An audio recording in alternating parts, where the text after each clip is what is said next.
In a quiet corner of the internet, Andrej Karpathy, one of AI's visionary engineers, wonders out loud if we're missing a key piece in how AI learns. At the same time, an experimental AI agent roams endlessly in Minecraft, teaching itself to chop wood, build tools, and survive monsters with no human help. These two breakthroughs on the surface seem unrelated: a thought experiment on AI learning and a video game bot. But together they herald a paradigm shift that could transform industries. Imagine an AI that writes its own rulebook as it learns, becoming smarter and more efficient with each task, and then imagine plugging that into a company. In this documentary, we explore Karpathy's concept of system prompt learning, meet Nvidia's Voyager, the GPT-4-powered Minecraft agent that Karpathy called way ahead of its time, and then envision how these advances could empower Lemonade, the tech company whose founders are building the first fully autonomous organization to scale in ways previously unthinkable. By the end, you'll see how AI's next frontier might just take Lemonade from a $1 billion business to $10 billion and beyond, fulfilling its dream of infinite AI scale. Our story begins with a question posed by Andrej Karpathy, former head of AI at Tesla and a leading AI researcher. In a recent online thread, Karpathy suggested that today's AI models might be missing a crucial way of learning. He coined it system prompt learning. To understand this, let's first see how AI learns today. The first is pre-training. Like the schooling phase, an LLM reads billions of words across the internet to absorb knowledge. This trains the model's weights, its internal parameters, to capture the statistics of language and facts about the world. The second is fine-tuning, including techniques like supervised learning on specific tasks or reinforcement learning with feedback. Like on-the-job training, the model's weights are tweaked to develop specific skills or align with desired behaviors. Both pre-training and fine-tuning involve changing the model's weights, its brain, which is a bit like a human forming habits or intuitions. But Karpathy points out that human learning isn't just about forming habits. Humans also learn by writing things down, by formulating explicit rules, strategies, or notes to ourselves that we can refer to later. We have an external memory of lessons learned. We jot down, when X happens, try Y, or remember to avoid Z in situation W. In essence, we maintain an ever-growing manual for life. Karpathy argues that current LLMs lack this ability. He says a lot of human problem-solving feels like a change in system prompt, rather than a change in our neural wiring. In AI terms, the system prompt is a guiding instruction or context given to the model. For example, telling a chatbot it is a helpful tutor sets a tone for all its answers. What if an AI could update its own system prompt with lessons it learns, without retraining its weights each time? To make it vivid, Karpathy gives an analogy. LLMs are quite literally like the guy in Memento, except we haven't given them their scratchpad yet. In the film Memento, the protagonist has no short-term memory, so he tattoos notes on his body to remember important facts. Likewise, an LLM today doesn't remember the outcomes of its last task when it moves to the next. It has no notebook or scratchpad where it writes down what it figured out. Every new query starts fresh, as if it never learned from previous mistakes or insights, unless a human fine-tunes it or engineers a prompt to include those lessons. Karpathy's system prompt learning is about giving AI that scratchpad, letting the model itself write down new rules or strategies in its prompt for next time. Instead of only tweaking millions of numeric weights, which is slow, opaque, and data-intensive, the AI would literally edit a text document, its system prompt, that stores what it has learned in plain language or code. Over time, this could become a substantial journal or even a self-written book on how to solve problems, all authored by the AI for the AI. Karpathy notes a few big advantages of this approach. First, data efficiency. Learning via explicit notes or rules can be far more efficient than waiting for gradual parameter updates. He says this knowledge-guided feedback is a higher dimensional feedback channel than a single reward number used in reinforcement learning. In simple terms, it's the difference between giving a detailed review, here's what you did right and wrong and how to improve, versus just a thumbs up or down. An AI writing itself a detailed lesson is much richer feedback than a binary success-fail signal. Second, strategic memory. The AI accumulates a trove of strategies. Next time it faces a challenge, it can skim its journal and recall, last time I saw a puzzle like this, the trick was to do X. This is akin to a human professional drawing on years of written notes and checklists. Third, not just hard-coded by humans. Today, if we discover an LLM consistently messes up a certain task, say counting letters in a word, engineers might hack a fix into the system prompt manually. Karpathy saw this when he peeked at Claude's, an AI by Anthropic, enormous 17,000-word system prompt. It literally had a written instruction for counting letters because the model by itself struggled with that famous count the R's in strawberry trick. To Karpathy, that felt like a crude patch. Rather than engineers hand-holding the AI with such instructions, the AI should learn and write these instructions itself. After all, humans don't need a teacher to follow us around whispering reminders. We learn and write our own mental notes. If system prompt learning works, it could be a new paradigm alongside pre-training and fine-tuning, perhaps as significant a shift as those were. Karpathy muses that a large part of an AI's prompt in the future could be written via system prompt learning, a bit like the LLM writing a book for itself on how to solve problems. It's a powerful image, an AI figuratively turning its experiences into chapters in an ever-expanding guidebook. Of course, Karpathy acknowledges this idea comes with many open questions. How exactly should the AI decide what to write down? How to avoid it scribbling incorrect lessons or clutter? Should those notes eventually be distilled into the model's weights for efficiency? And if so, how? It's uncharted territory, in his words, a lot of details left to figure out. But if solved, the payoff is huge, AI that learns continually in plain language without massive data dumps for retraining. This is a dramatic shift from how we think of machine learning. It moves closer to how humans learn over a lifetime, by accumulating explicit knowledge and heuristics, not just tweaking subconscious connections. It could make AI far more flexible and adaptable, and it sets the stage for something even more interesting.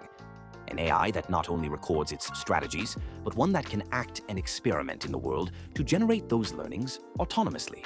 To see what that looks like, let's journey to a place where such an AI already exists in prototype. Get ready for a trip into the pixelated world of Minecraft, where a project called Voyager has given us a glimpse of this future. Picture this. A lone character wakes up in a vast Minecraft world, trees swaying, a square sun rising. No player is controlling this character. Instead, a language model AI, GPT-4, sits behind the scenes, pulling the strings. The AI sees the world state through an API, our character's inventory, nearby terrain, any dangers afoot. There's no preset goal, just like a human dropped into wilderness with an instinct to survive and explore. What happens next is one of the most fascinating experiments in AI in recent memory. This is Voyager, the creation of researchers from Nvidia, Microsoft, Stanford, and others in 2023. Billed as the first LLM-powered embodied lifelong learning agent in Minecraft, Voyager lives up to that mouthful of a description. Let's unpack it in plain terms. Embodied agent. Voyager isn't just a text bot, it's an AI embodied in a game character, meaning it perceives an environment, Minecraft's world, and can act within it as if it had a virtual body in the game. LLM-powered. At Voyager's heart is GPT-4, a large language model, which the agent uses to reason and write code that controls the character. Lifelong learning. Voyager runs continuously, learning new skills as it goes, without resets or retraining from scratch. It's not just trying to win once, it's trying to get better forever at whatever it might encounter. Now, how does Voyager actually work? The magic is in how it uses GPT-4 as a kind of brain and teacher combined. Voyager has three key mechanisms driving it forward. Automatic curriculum. Voyager doesn't wait for humans to give it missions, it sets its own goals. In any given situation, it asks GPT-4 to suggest an objective that would be reasonable to pursue next. For example, if it finds itself with a fishing rod in inventory and a river nearby, GPT-4 might propose, let's go fishing to gain some experience. If it's night and monsters loom, the goal might be build a shelter or craft a sword. This creates an automatic curriculum, a self-driven lesson plan, where Voyager always has something to strive for, suited to its current context. It's like a student that not only learns the material, but also figures out what to learn next on its own, always pushing the frontier of its knowledge. Skill library. When Voyager attempts a task, it does so by generating Python code in a JavaScript API for Minecraft to execute actions in the game. At first, it might stumble. Suppose the goal is collect wood and build a crafting table. GPT-4 writes some code.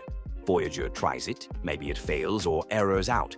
Crucially, Voyager can read the error messages or see that nothing happened, and then GPT-4 will debug and refine the code.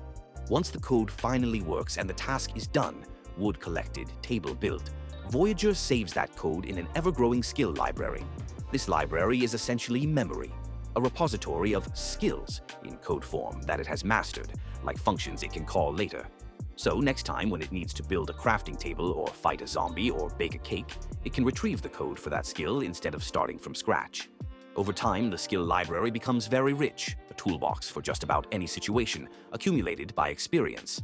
The researchers note these skills are interpretable, it's code we can read, and compositional. They can be combined for more complex tasks. It's as if Voyager is writing its own cookbook of recipes for different challenges in Minecraft. Iterative prompting with feedback. How does Voyager improve when it fails? This is where it truly embodies Karpathy's idea of learning from explicit knowledge. Voyager uses an iterative prompting loop. After each action attempt, it feeds GPT-4 with the outcome, error messages, or a description of what happened. GPT-4 then reasons about this feedback. The code didn't run because I got stuck underwater and drowned. Perhaps I should have the agent swim up for air periodically. It then revises the plan or code accordingly. This loop repeats until success or until GPT-4 determines a different approach is needed. Essentially, Voyager is learning from trial and error in real time, and crucially, writing down the successful approach into the skill library as above. No gradient descent, no parameter updates, just pure in-context learning. The researchers highlight that Voyager manages to do all this without any fine-tuning of GPT-4's parameters. GPT-4 remains a fixed model. Voyager's growing prowess comes entirely from the skills and strategies it accumulates in its prompt and memory. This is precisely that no-gradient architecture vision. The LLM, GPT-4, acts like a prefrontal cortex, orchestrating actions via code and learning via new prompt content rather than weight updates. So, what did Voyager achieve with this setup? The results were groundbreaking. Over many hours of autonomous play, Voyager became arguably the most capable Minecraft bot to date. It learned to mine iron and diamonds, farm crops, fight hostile mobs, build furnaces, effectively progressing through the tech tree of Minecraft much faster than any previous agent. According to the team's report, Voyager obtained 3.3 times more unique items, traveled 2.3 times farther, and unlocked key advancements up to 15 times faster than prior state-of-the-art agents. In the context of Minecraft, that's like leaping from the Stone Age to the Iron Age in a fraction of the time. Voyager discovers new Minecraft items and skills continually by self-driven exploration, significantly outperforming the baselines. These numbers aren't just video game high scores, they're a proof of concept that AI can learn continually in an open-ended environment, improving itself with minimal human intervention. It's exactly what Karpathy was talking about. Instead of engineers fine-tuning the AI or hard-coding tricks, Voyager learned by playing and writing its own tricks into its memory. Little wonder that when Karpathy saw this, he lauded Voyager as being way ahead of its time. It was a glimpse of AI's future before most realized it. The Voyager project also illustrated some fascinating points about AI development.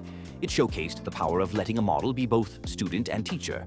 Voyager used GPT-4 to generate ideas and also to critique and refine them.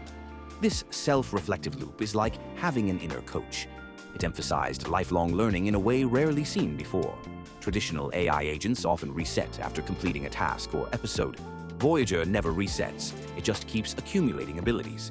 This helps avoid what researchers call catastrophic forgetting, where learning new things makes the AI forget old ones. Because it continually practices and refers back to its skill library, it was highly interpretable. Anyone could open Voyager's skill library and see exactly what it learned, since its code and textual notes. That's a far cry from trying to decipher millions of neural weights. For safety and development, this transparency is a huge bonus. Given all this, why isn't every AI agent using Voyager's approach now? This is where the ahead of its time bit comes in, not just as praise, but as a literal explanation. Voyager is a complex system, and it was debuted in a very specific domain, Minecraft. Minecraft is an ideal sandbox, literally and figuratively, because it's open-ended and reasonably accessible to an API. But outside of a game environment, setting up a similar loop is more challenging. For one, Voyager leans heavily on GPT-4, which, running continuously, is computationally expensive. Few applications can justify having a large and sometimes slow language model think through every little step in real time. at least with current technology and costs. Additionally, many real-world tasks don't have a simulator as forgiving as Minecraft. In Minecraft, a mistake might cost your agent a few in-game lives or items. In the real world or a high-stakes business environment, mistakes have consequences, money lost, safety risks, etc. So letting an agent try, fail, and learn on the fly requires careful constraints or simulations. Moreover, Voyager's brilliance comes from stitching together several advanced techniques: code generation, feedback loops, self-curation of goals. It's cutting-edge research with many moving parts. The wider AI community is still digesting these ideas. As of now, many companies are just getting comfortable with using static LLMs, for example, using a frozen GPT-4 to answer questions or generate text. The notion of an autonomous, self-improving agent is a leap that requires rethinking AI architecture from the ground up. In short, Voyager hasn't been widely adopted yet because it's early, and it pushes the envelope of what we know how to deploy robustly. But make no mistake, it has lit a path forward. It demonstrated that an AI agent can accumulate knowledge internally without constant human fine-tuning and adapt to new challenges by building on past skills. Karpathy's system prompt learning lives in Voyager's DNA. Voyager effectively learns new system prompt content, skills, instructions as it goes, rather than waiting for a gradient descent update. It's a cousin of the paradigm Karpathy described. This brings us to the third act of our story. We've seen the theory, AI writing its own book of wisdom, and we've seen a practical example, an agent that masters a complex world by itself. Now, it's time to leap from Minecraft to the boardroom, from open-ended play to the very real world of insurance. How can these concepts transform an AI-first company like Lemonade? Lemonade, the company that got its start selling renters insurance to urban millennials through a slick app, might not immediately remind you of cutting-edge AI research. But look under the hood, and Lemonade is as much a tech company as it is an insurer. In fact, Lemonade has often touted itself as a vertically integrated AI-driven insurer built from scratch. Unlike traditional insurance carriers that bolt on third-party software or rely on armies of human brokers and adjusters, Lemonade built its own end-to-end platform. It owns the customer app, the policy management system, the claims processing pipeline. All of it. This vertical integration means Lemonade has complete control over its data and processes, an ideal playground for deploying advanced AI. At Lemonade's 2024 Investor Day, poignantly titled The Next 10X, the company's leadership made it clear that AI is front and center in their growth plan. CEO Daniel Schreiber and his team outlined how they plan to grow the business tenfold, from about $1 billion in premiums to $10 billion. A huge part of that story, leveraging AI to achieve what COO Adina Eckstein called infinite scale. By infinite scale, they mean breaking the traditional link between growing your business and growing your costs. In a typical insurer, if you double your customers, you might need to double your customer support staff, claims adjusters, underwriters, and so on. Lemonade's vision is different. Many functions are handled by AI and automation, so serving more customers adds relatively little incremental cost. In their words, AI enables infinite scale. Software handles an expanding workload with minimal human intervention. This isn't just wishful thinking. Lemonade showcased real AI bots in action at that Investor Day, demonstrating how claims get processed and customers get served with hardly any human in the loop. They even bragged about internal automation wins. For instance, 80% of the company's financial reports are generated automatically by AI, and 95% of certain internal requests are handled through automated processes. That's the back office running on autopilot. And on the front end, Lemonade's AI chatbot Maya sells policies, while another AI persona, Jim, handles claims in seconds. In one famous example, Lemonade's claims AI approved and paid a claim in 3 seconds. Try getting a human to even read the claim that fast. This is the kind of efficiency that has allowed Lemonade to service over 2.5 million customers with a lean team. But as impressive as this is, Lemonade's current AI is still largely based on predefined models and rules. It uses machine learning to detect fraud or assess risk, yes, but it's not yet the self-learning, autonomous agent we've been discussing. That's where our story's first 2 acts come in. Imagine Lemonade upgrading its AI stack with system prompt learning and Voyager-like agents. What could that look like? Let's paint a picture of Lemonade's possible future. Call it Lemonade 2.0, an AI-first insurer that's truly autonomous. Crucially, with system prompt learning, each claim that the AI handles becomes a learning experience. Suppose someone tries a novel fraud tactic that slips through. The AI could realize later, when an audit discovers the fraud, that it missed something. It would then write a note to itself in its system prompt. When a claim involves X scenario, verify Y to catch fraud.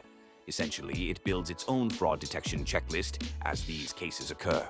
Over time, this AI adjuster has an encyclopedic memory of scams, customer behavior patterns, and optimal ways to adjudicate claims. It's like a veteran human adjuster with 30 years of experience. Except it gained all that in a matter of months by learning from every single claim across millions of customers. The result? Near zero processing time, superhuman fraud detection, and consistent decisions. Customers get paid faster, fraudulent claims get caught earlier, and Lemonade saves money. It's worth noting that Lemonade already has a lower fraud loss rate than industry averages in some segments, thanks to AI flagging suspicious cases. Future AI could push this even further, effectively vaccinating the company against many fraud vectors. We can even imagine Lemonade's AI platform as an ensemble of agents, each specialized but sharing knowledge. A claims agent, a pricing agent, a service agent, etc., all plugged into a central knowledge repository, the global system prompt. If one agent learns something, say a new scam, it updates the repository, and all agents now know to watch for it. This is like having separate departments in a company, but instead of holding meetings, they update a common database, which they all read from diligently. Corporate knowledge isn't trapped in silos, it's instantly global. That's only possible because Lemonade's tech is unified, vertically integrated, and the AI can interface with all of it. A legacy insurer with patchwork systems couldn't easily do this. Lemonade can. Insurance is famously a grudge purchase. Nobody enjoys buying it, and certainly nobody enjoys filing claims, often a stressful time. If AI can make the experience smoother, instant answers, lightning-fast claims, Lemonade could win on customer satisfaction. Happier customers tell their friends or at least stick around, improving retention and lifetime value. Lemonade has always marketed itself as the lovable, pink logo insurance that behaves differently. AI superpowers would back that up by delivering delightful service at scale. In this three-act saga, we saw how AI is learning to learn. Andrej Karpathy's idea of system prompt learning highlights a paradigm shift. AI that doesn't just passively rely on big offline training sessions, but actively builds its own knowledge in real time. Then we met Voyager, the embodiment of that idea in a blocky video game world. An AI agent that iteratively writes its own code, sets its own goals, and continuously improves. Voyager gave us a concrete example where AI achieved feats, 3 times more items, 15 times faster progress, by doing something profoundly human, learning from experience and keeping a record of lessons learned. Finally, we brought these threads to Lemonade, envisioning an insurer that runs on AI autopilot, AI handling claims, refining pricing, detecting fraud, and delighting customers all in a unified loop of improvement. Lemonade's leadership already speaks of AI enabling infinite scale, and we explored exactly how that could play out. It's a future where Lemonade's AI accumulates strategies to become ever more efficient and effective at compounding speeds that, at velocity, creates an ever-growing moat. AI is entering a new phase, one where it can learn like a human and act with superhuman speed. Companies that harness this will redefine productivity.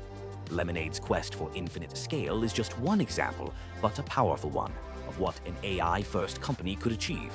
It's a vision of machines that learn from experience, businesses that run on autonomous intelligence, and customers who benefit from faster, smarter services.